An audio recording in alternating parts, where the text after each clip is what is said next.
Hey everybody, this is a cherry pie I made a few hours ago. So Christmas dinner tomorrow, I made this cherry, and I'm also going to make a Granny Smith apple pie starting in a few minutes, which I'll show you that one later too.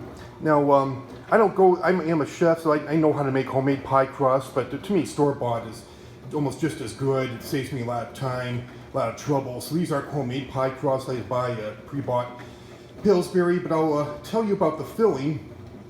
The filling, you want to take a cup of sugar, 3 tablespoons of cornstarch, and a quarter of a teaspoon of salt.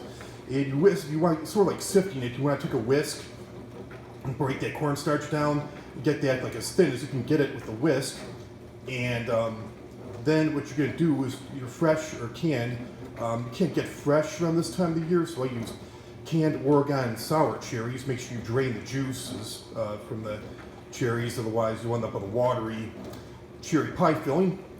And you put in 5 cups of they're pitted too, and again, if you pick them fresh, buy them fresh, make sure that you pit them, otherwise you'll bite into the pit. That won't be a very pleasurable experience. You can crack a tooth very easily.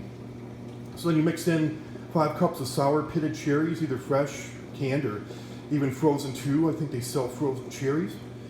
You may just make sure that they're defrosted and thawed, because again, you end up with a watery pie filling. So yeah, 5 cups of cherries, and then I put in, I think, half a teaspoon of lemon juice, and then a quarter of a teaspoon of vanilla.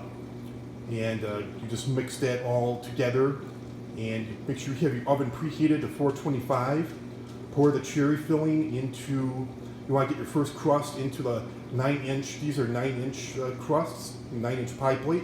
So you want to get your crust, your bottom crust, assembled into the pie plate, and then you put your filling in there. And then what you're going to do is you're going to just cut like little dots, little squares of butter. Just dot it with butter all over, and then you're all set. And then you could put your second pie crust on top, and just fold it over the bottom crust, pinch it to seal. And as you see, some of the cherry pie filling still oozed out a little bit. That's okay, it's normal, it happens. And then what you're gonna do is you're gonna take just a little bit of milk, like a tablespoon of milk, and you're gonna brush that onto it makes it more glossy, gives it a better texture. Brush that onto the top pie crust, and then sprinkle it with some more white granulated sugar, and make sure you have your oven preheated to 425. And what you're going to do is you're going to bake this at 425 for 15 minutes, and then lower it down to 375, and then bake it for 45 minutes. So the total baking time is an hour, just at different temperatures. And this is excellent with whipped cream and ice cream.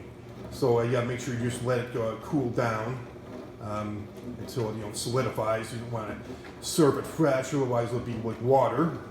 And yeah, this is for tomorrow for Christmas dinner, and I'm going to start the Granny Smith apple pie in just a minute here. So yeah, that's all I have on that, and I will see you later with the Granny Smith apple pie recipe. Talk to you later. Bye.